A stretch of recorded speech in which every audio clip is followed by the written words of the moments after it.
Hi there, ये ECO 401 economics की highlighted lesson series का लेसन नंबर 31 है, जिसके अंदर आपको हाईलाइटेड मेन पॉइंट्स करवाए जाएंगे और ये हाईलाइटेड हैंडआउट भी आपसे शेयर किया जाएगा। इसका टाइटल है macro economic equilibrium, the determination of equilibrium income continued. तो इसके अंदर सबसे पहले है investment and investment demand curve. Investment क्या होती है? इन्वेस्टमेंट का मतलब ये होता है कि पैसे का इस्तेमाल करते हुए एक एसेट को अक्वायर किया जाए ताकि उस एसेट के ज़रिए प्रोड्यूस किया जाए गुड्स या सर्विसेज को, और वो गुड्स या सर्विस इसलिए प्रोड्यूस किया जाता है ताकि इनकम को जनरेट किया जाए। सो ये मतलब होता है इन्वेस्टमेंट का। लेकिन यहाँ पे जो इन्वेस्टमेंट के बारे में लिखा हुआ है, इसके मुताबिक इन्वेस्टमेंट या इसको ग्रॉस कैपिटल फॉर्मेशन भी कह सकते हैं। इससे मुराद कोई भी इकोनॉमिक एक्टिविटी होती है जिसके वजह से क्या होता है कि लोग अपनी आज की कंजम्पशन को छोड़ देते हैं ताकि वो फ्यूचर के का जो आउटपुट है उसको बढ़ा सकें। अब कोई एसेट अगर ख़रीदा जाएगा तो आज की जो कंजम्पशन होगी उसको रोक दिया जाएगा, जो पैसा आज इस्तेमाल होना था उसको रोक के एसेट ख़रीद लिया जाएगा ताकि फ्यूचर के अंदर आउटपुट जो है वो बढ़ाया जा सके। उसके बाद है इन्वेस्टमेंट डिमांड कर्व। अब इन्वेस्टमेंट डिमांड कर्व क्या है? ये एक ऐसा कर्व होता है जो रिलेशनशिप शो करता है लेवल ऑफ इन्वेस्टमेंट और कॉस्ट ऑफ बोरिंग के दरमियान, यानी कि इंटरेस्ट रेट के दरमियान। और जो रिलेशनशिप है इंटरेस्ट रेट और इन्वेस्टमेंट डिमांड के दरमियान वो ऑब्वियसली नेगेटिव है, यानी कि उल्टा रिलेशनशिप है। इसी वजह से जो कर्व है ये नीचे की तरफ जा रहा है, यानी कि एक चीज़ बढ़ेगी तो एक चीज़ कम होगी। इंटरेस्ट रेट अगर बढ़ेगा तो इन्वेस्टमेंट के अंदर कमी आएगी। सो ये जो है इन्वेस्टमेंट डिमांड कर्व का कॉन्सेप्ट है। और ये डिमांड कर्व शिफ्ट भी हो सकता है। अगर शिफ्ट तब होगा जब डिटर्मिनेंट के अंदर चेंज आता है, राइट शिफ्ट कर जाएगा। अगर इसकी अगर एग्जांपल ले, जैसे ज़्यादा हाउस होल्ड जो है वो परचेज करना चाहते हैं रेजिडेंशियल यूनिट्स को गिवन इंटरेस्ट रेट के ऊपर, यानी कि जो इंटरेस्ट रेट है वो सेम है लेकिन उसके ऊपर उनकी ज़्यादा ख़रीदने की ख्वाहिश है, तो ऐसे सिचुएशन के अंदर ये कर्व शिफ्ट कर जाएगा क्योंकि इंटरेस्ट रेट सेम रहेगा लेकिन तब भी जो है वो ज़्यादा परचेज करना चाहते हैं इस वजह से। उसके बाद है फिर टाइप्स ऑफ इन्वेस्टमेंट। इन्वेस्टमेंट भी कई तरह की होती है, एक तरह की नहीं है। रेजिडेंशियल कंस्ट्रक्शन होती है, यानी कि कंस्ट्रक्शन होती है हाउस होल्ड की, और ये भी कई चीज़ों के ऊपर डिपेंड करती है, लोगों की एज के ऊपर, कॉन्फिडेंस के ऊपर और प्राइस ऑफ हाउस के ऊपर।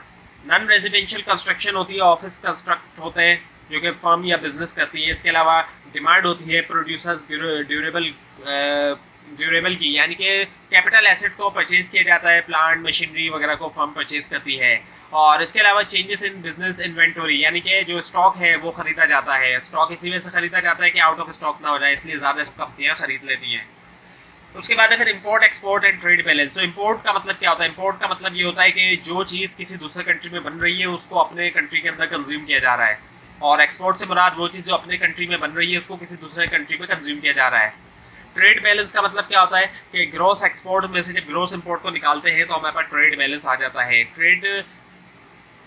कभी कभी ट्रेड डेफिशिएट और कभी कभी ट्रेड सरप्लस भी आता है। डेफिशिएट तब होगा जब इंपोर्ट ज़्यादा एक्सपोर्ट कम, सरप्लस तब होगा जब एक्सपोर्ट ज़्यादा इंपोर्ट कम।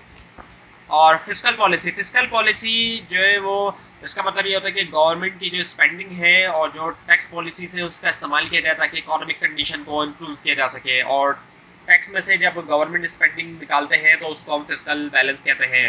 अगर गवर्नमेंट स्पेंडिंग ज़्यादा है, टैक्स कम रिसीव हुआ तो फिस्कल या बजट डेफिशिएट है, और गवर्नमेंट स्पेंडिंग कम है, टैक्स ज़्यादा रिसीव हो रहा है तो फिस्कल या बजट सरप्लस होता है, और अगर दोनों बराबर है तो बैलेंस बजट आ जाता है। उसके बाद है determination of national income, the 45 degree line approach to equilibrium. So 45 degree जो लाइन है ये कॉम्बिनेशन बताती है जहाँ पर एक्सपेंडिचर जो है वो बराबर होते हैं आउटपुट के। सो एक रिलेशनशिप जो है वो शो करती है, और इसमें जो है वो एक्सपेंडिचर जो है वो वर्टिकल और आउटपुट जो है वो हॉरिजॉन्टल एक्सिस के ऊपर होता है, और ये रिप्रेजेंट करती है उन तमाम पॉइंट्स को जहाँ पर एक्सपेंडिचर जो है वो आउटपुट के बराबर होता है। सो दरमियान में जो एक लाइन आप देख रहे हैं जो डिवाइड हुई हुई है पीसेस के अंदर, ये जो है 45 डिग्री लाइन है। सो अब आपके सामने यहाँ पर एक टेबल मौजूद है जिसके अंदर आउटपुट है वाई, यानी कि कंज्यूमर स्पेंडिंग है सी, और इन्वेस्टमेंट स्पेंडिंग है यानी आई, और नेट एक्सपोर्ट है NX, एग्रीगेट है स्पेंडिंग है C plus I plus NX, और शॉर्टेज या सरप्लस है C plus I plus NX minus Y. इसके अंदर कंज्यूमर स्पेंडिंग के अंदर इजाफा हो रहा है जैसे जैसे आउटपुट के अंदर इजाफा होता जा रहा है। इन्वेस्टमेंट स्पेंडिंग बिल्कुल सेम है, नेट एक्सपोर्ट भी बिल्कुल सेम है, और एग्रीगेट स्पेंडिंग जो है उसके अंदर भी फिर इसी वजह से इजाफा होता जा रहा है क्योंकि दो चीज़ें बढ़ रही हैं, इसी वजह से उसमें भी इजाफा होता जा रहा है। और शॉर्टेज और सरप्लस पहले बढ़ता है, फिर ज़ीरो होता है और फिर वो माइनस में चला जाता है। तो जहाँ पर शॉर्टेज या सरप्लस आप देखें 4 रो के अंदर अगर आप देखें तो शॉर्टेज और सरप्लस 0 है, और वहीं पर एग्रीगेट स्पेंडिंग जो है वो 800 है और आउटपुट भी 800 है।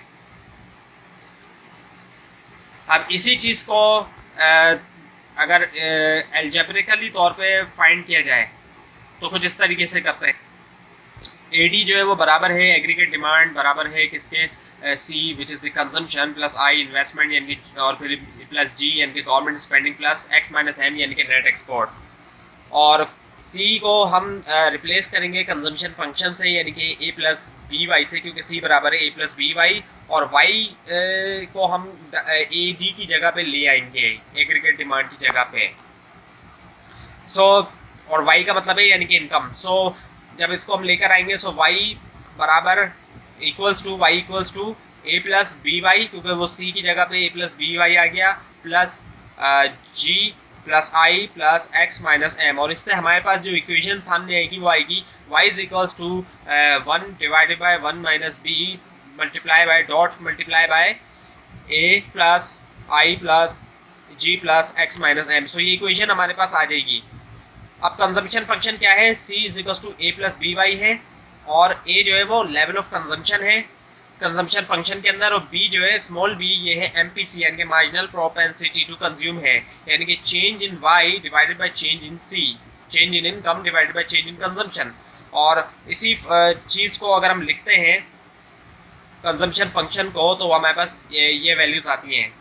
सो चेंज इन वाई को हम डिवाइड करेंगे चेंज इन सी से। सो 650 माइनस 610, अब ये जो डेटा आ रहा है 650 माइनस 610 ये आ रहा है रॉ नंबर 2 और 3 से। सो 650 रॉ 3 में आप देखें और 610 जो है वो रॉ 2 के अंदर मौजूद है। सो 650 माइनस 610 और सी माइनस 610, 610 भी वही वाला 610 है।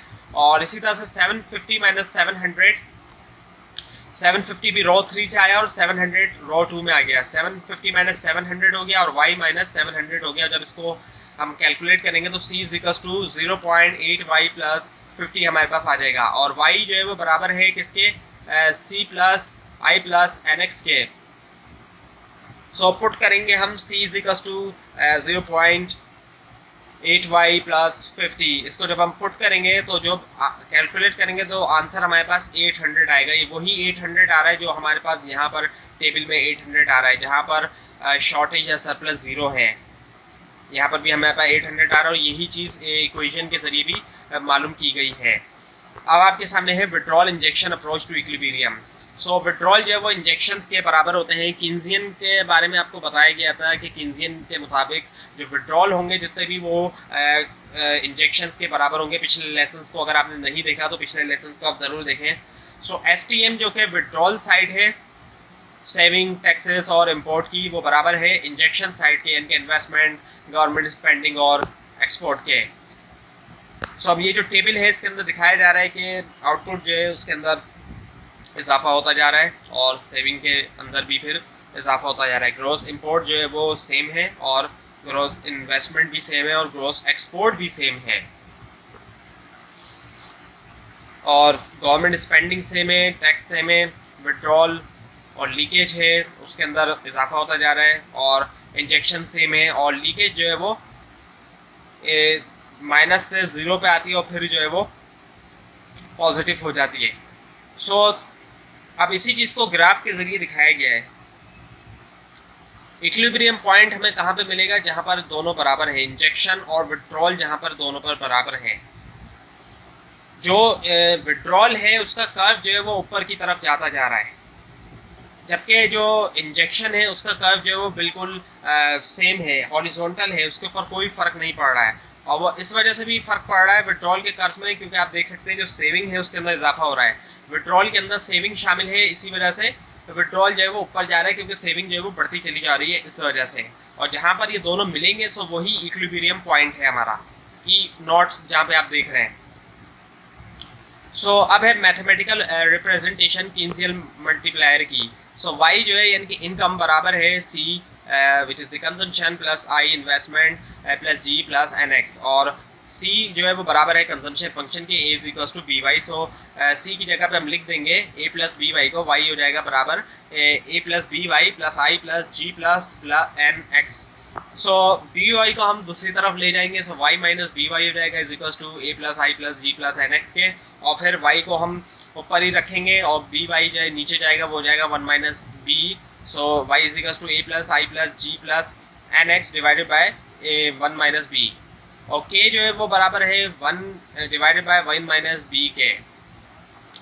सो जितनी ज़्यादा वैल्यू होगी b की उतना ज़्यादा जो है वो साइज़ होगा मल्टीप्लायर का, और जितनी छोटी वैल्यू होगी b की उतना छोटा जो है वो साइज़ होगा मल्टीप्लायर का।